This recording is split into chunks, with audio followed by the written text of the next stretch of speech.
Okay, so I want to start by kind of recapping, first of all, the reason that I started holding these classes and the reason that this is so important to me.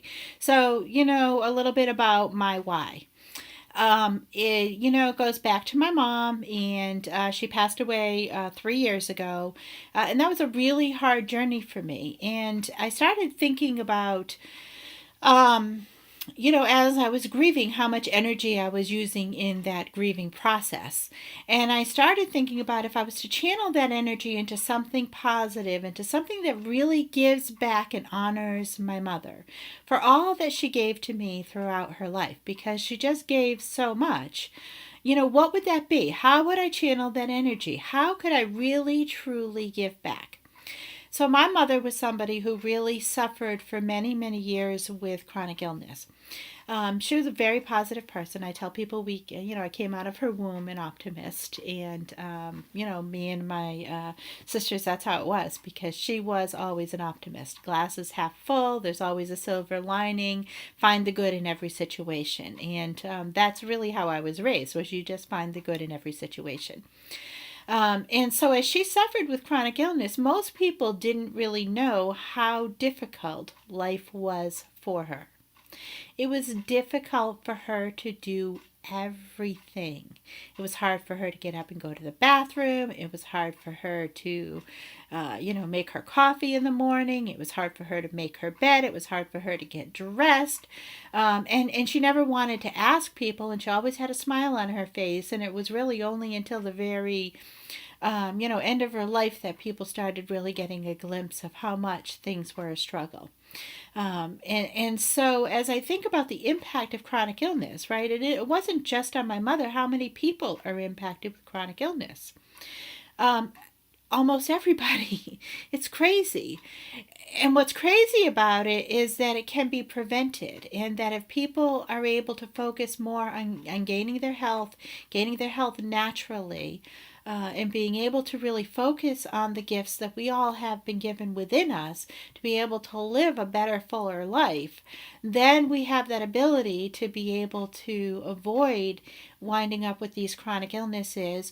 Or if we're somebody that started down that chronic illness path, we have a better chance to be able to make a better life for us, so that we don't become disabled, or life doesn't become such a struggle.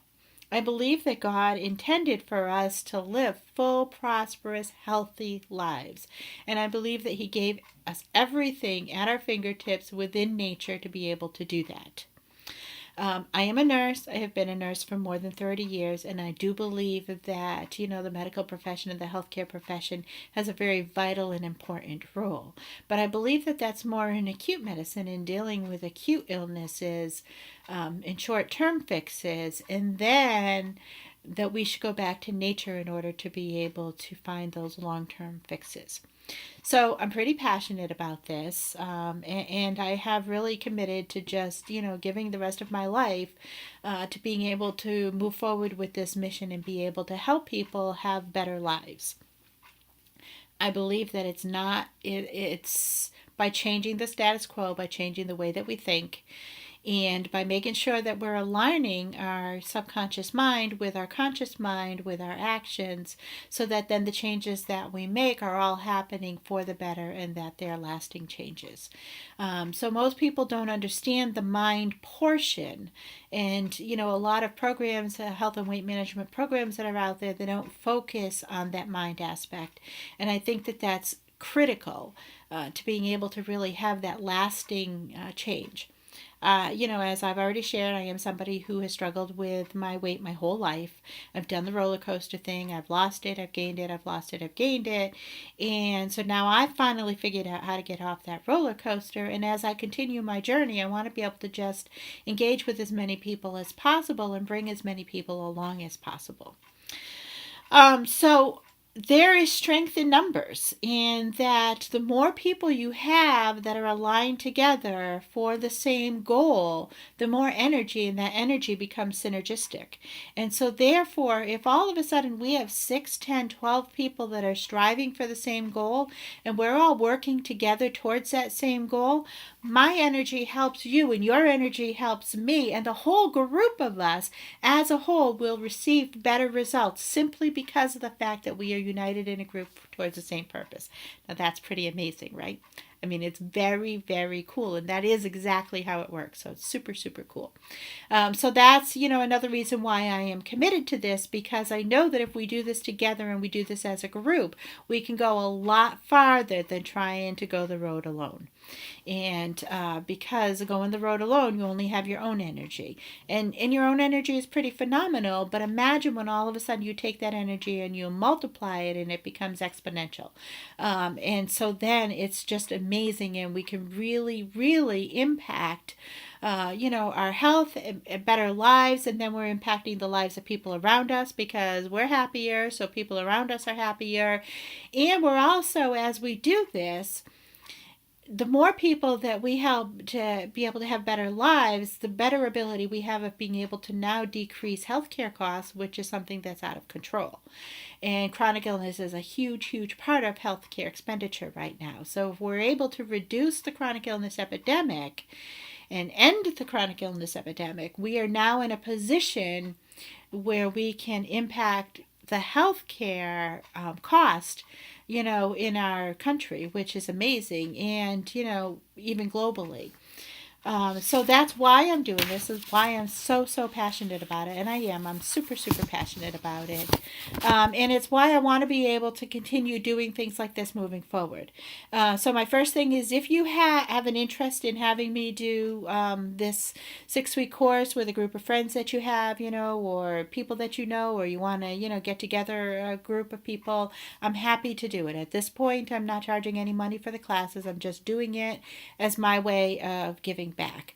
At some point in the future, I don't know what will happen, but that is right now my commitment. So if you say, hey, can you do a class? If you're long distance, so that it's not someplace that I can just drive to, we can still do the classes, but we can just do Skype or something of that nature, so that then you video me in every week. And I'm still happy to do that. I think that, as I stated, I'm just super, super passionate about what we're doing. All right, so now I just want to do a quick little recap of 6 key steps for positive, healthful change. All right, so first of all, understanding the impact and the connection between our conscious mind and our subconscious mind, and that we need the two working together, and that the mind that we don't think about and we don't realize is working is really doing all the heavy lifting. And so just understanding that our subconscious mind has a huge, huge, huge role in our everyday actions, even though we're not aware that it's doing what it's doing. Having your why, a deep purpose and meaning for why you're doing something, is super, super, super important. If you do not have a really deep meaning, the chance of you being able to make the changes necessary and have them last are slim to nil. So it's really important to understand why is it that you're doing it, because it's that why that's gonna, make me get out of the car and go into that doctor's office, even though I think, no, no, no, I don't want to do it. I don't want to do it. It's that deeper purpose that I have that then is making me go forward. It's that why that makes me click capture on these videos rather than just saying, oh, I don't need to do it. Never mind. It was a good idea, but oh well, right? So what's pushing me forward? What's making me expose myself more and more and more when I'm not, normally that's not something I would do. I mean, I avoided the camera like a plague for most of the years of my life. So there's a deeper purpose, there's a deeper reason, and every time I connect to that deeper purpose or that deeper reason, I don't hesitate and I click record. So that's, really understanding that. Our mind thinks in images. Remember, it thinks in pictures, and that's why vision boards are so important. So one of the classes, we went over the different types of vision boards or visualizations. And so really, really make sure that you're tapping into that, because that's a very, very powerful tool to be able to use.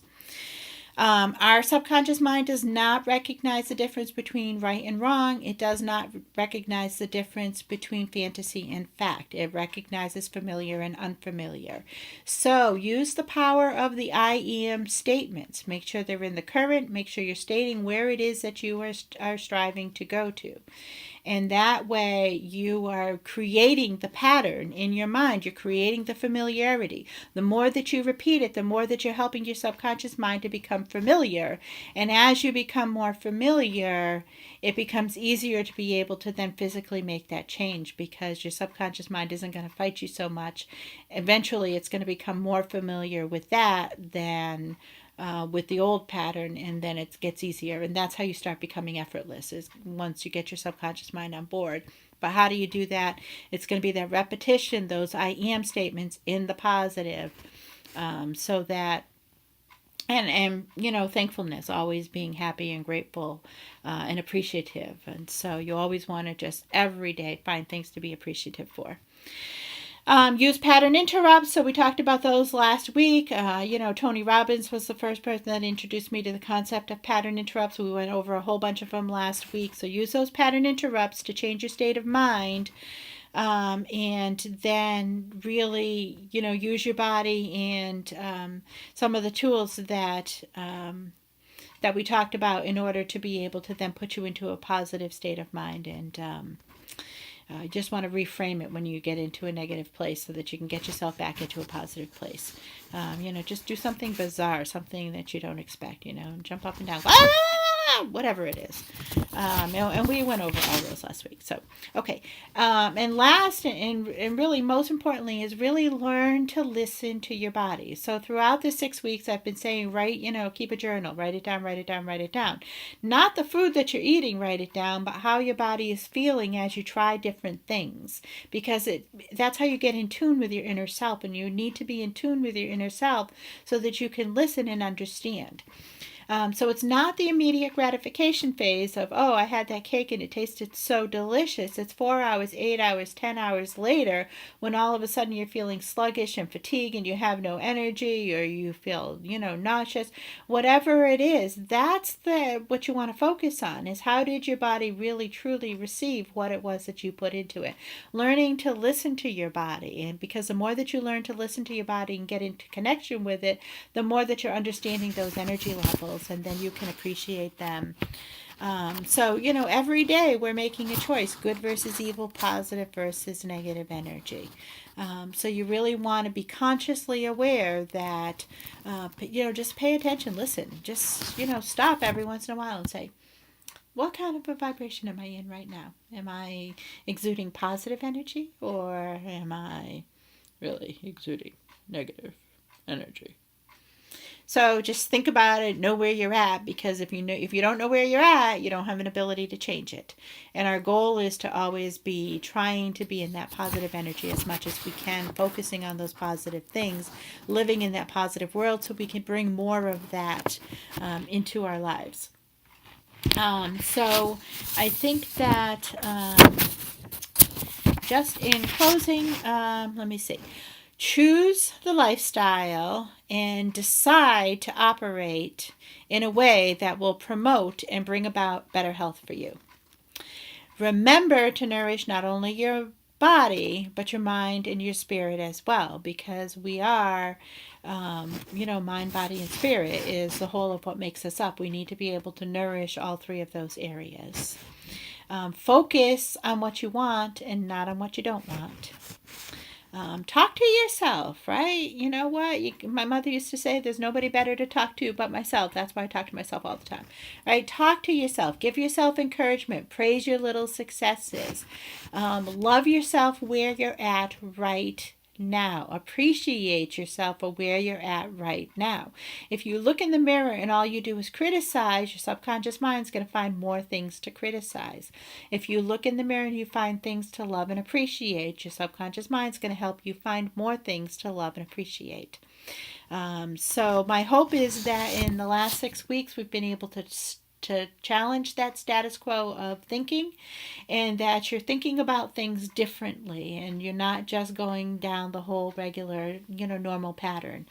I am at some point in the future going to look at doing kind of like a part two to this, because this is really very, very beginner basic stuff. There is just so much more to it. I am fascinated by the mind, and how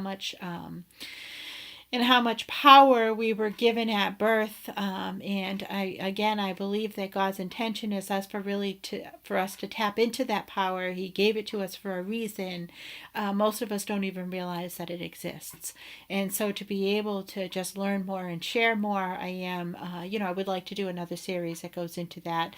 That is a little bit of a ways off, though. I want to, do this initial basic one for a few more times. You guys all know I did the board breaking, right? I am thinking about bringing the board breaking into the Mind Over Matter classes. I thought that would be something that would be really, fun to do. And that would go right into that last class of, this last class of fear and breaking through the fear. And so then we could add board breaking into that is what I'm thinking in the future. So I'm going to do a little bit more research on what I need to do in order to be able to teach it, and I'm going to practice it up. But that's kind of where I'm thinking. Stay in touch in the Facebook group page, because I'm always posting stuff in there, and I will continue to post stuff in there, because that is a great group that we have going there. And like I said, there's not a lot of communication that goes on in that group from what I've seen. A few times, we get some people that'll get in there and chat a little bit. So feel free to, use it more as a tool. But I have had people, that have been reaching out to me, and so I know that we're making a positive impact, and that is super, super exciting. And we want to just keep doing that, keep moving forward, and so stay in touch. All right, and thank you guys all. Have a great, great, great, great, great rest of your day and week.